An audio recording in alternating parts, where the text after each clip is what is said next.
Vamos a comenzar explicando cómo se determina el precio de los factores de producción. Entonces, una pequeñísima introducción previa. El precio de los bienes y servicios de consumo en una economía de mercado se determina a través de un proceso social, impulsado por la fuerza de la función empresarial, de la capacidad que tienen todos los hombres y las mujeres para darse cuenta de lo que les interesa, de lo que les merece la pena, de lo que valoran, es decir, de las oportunidades de ganancia que surgen en su alrededor y actuar en consecuencia para aprovecharse de las mismas. Ese proceso, en competencia bilateral, tiende a fijar un precio que está determinado dentro de lo que se llaman las valoraciones subjetivas de las parejas marginales. Hoy lo que vamos a hacer es explicar cómo se determina el precio, pero no de los bienes y servicios de consumo, sino de los factores de producción que ayudan a producir los bienes y servicios de consumo.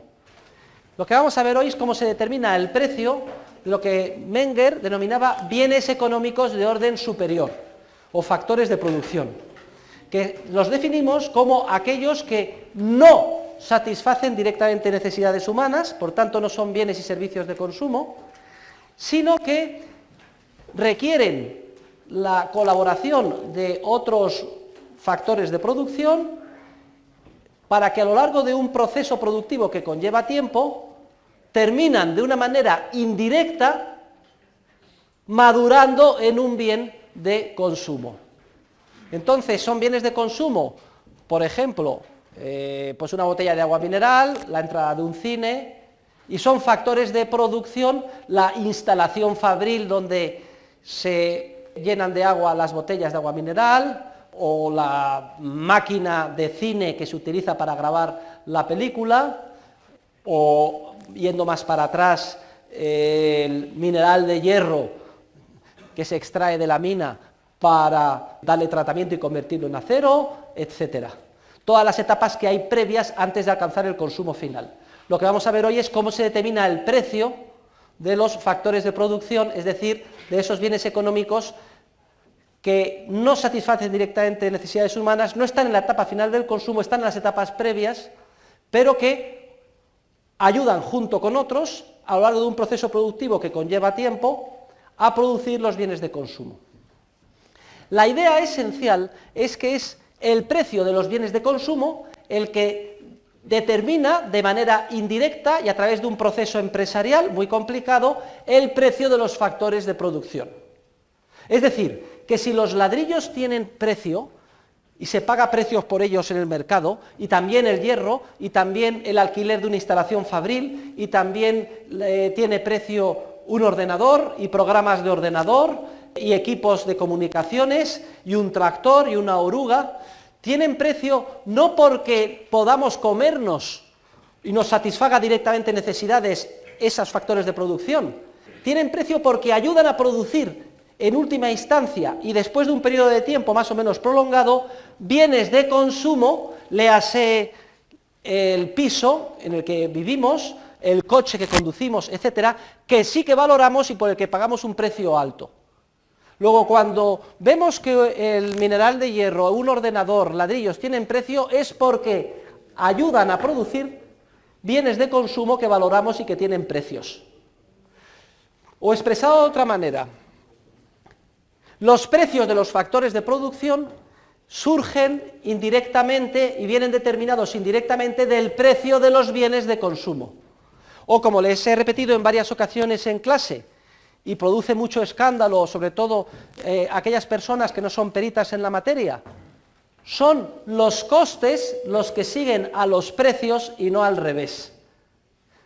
Porque esperamos vender, es un ejemplo típico de Röpke, un economista alemán, un bien de consumo, por ejemplo, un sombrero de diseño por 100 euros, estamos dispuestos hoy como empresarios a asumir costes comprando mano de obra, diseño, material, etcétera, de hasta menos de 100 euros para producir el bien de consumo. Todo ello en un entorno empresarial de incertidumbre. Puede ser que nos equivoquemos, que incurramos en costes superiores a lo que luego podemos vender y cosechemos pérdidas. Pero todos actuamos pensando en obtener beneficios. Estamos dispuestos a hoy incurrir en el desembolso del precio de factores de producción, es decir, en costes,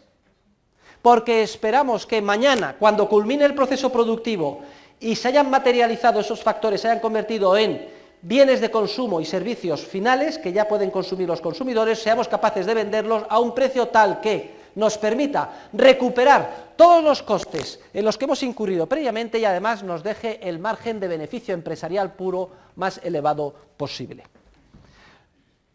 Luego, la primera idea esencial es que son los precios de los factores de producción los que tienden a seguir a los precios estimados futuros que tendrán los bienes de consumo y no al revés. Y hoy lo que vamos a ver, dando un paso más, es con detalle cómo se determina el precio de los factores de producción. Y es muy importante,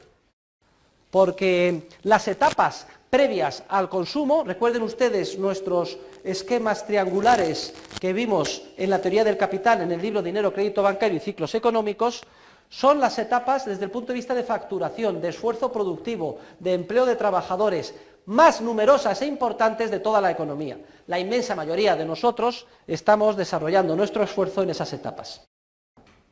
También es muy importante la clase de hoy porque uno de los factores de producción más relevantes es el factor que se llama trabajo. En realidad es una denominación impropia porque no existe tal cosa como factor trabajo, como si fuera uniforme y homogénea. Existe una constelación casi infinita de diferentes tipos de trabajo.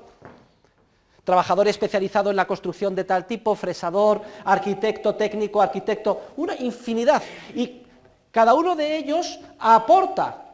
su granito de arena al proceso productivo en esas etapas previas. Y el precio de los servicios del trabajo se llama salario. Luego, hoy, al explicar cómo se determina el precio de los factores de producción en general, vamos a explicar en concreto cómo se determina el salario, porque nosotros, en nuestra faceta de trabajadores, somos un factor de producción. Pero también las mismas leyes que vamos a explicar hoy se aplican para explicar cómo se determina el precio de otros factores de producción, por ejemplo, de los recursos naturales, del alquiler o renta de un piso para un despacho de abogados o para una empresa de administrativos, o la renta sobre la que se encuentra una fábrica, o lo que cuesta el alquiler de un ordenador, que es un factor de producción. El precio de mercado de todos esos servicios, los factores de producción, es lo que vamos a determinar hoy. Luego, la clase de hoy es de gran importancia.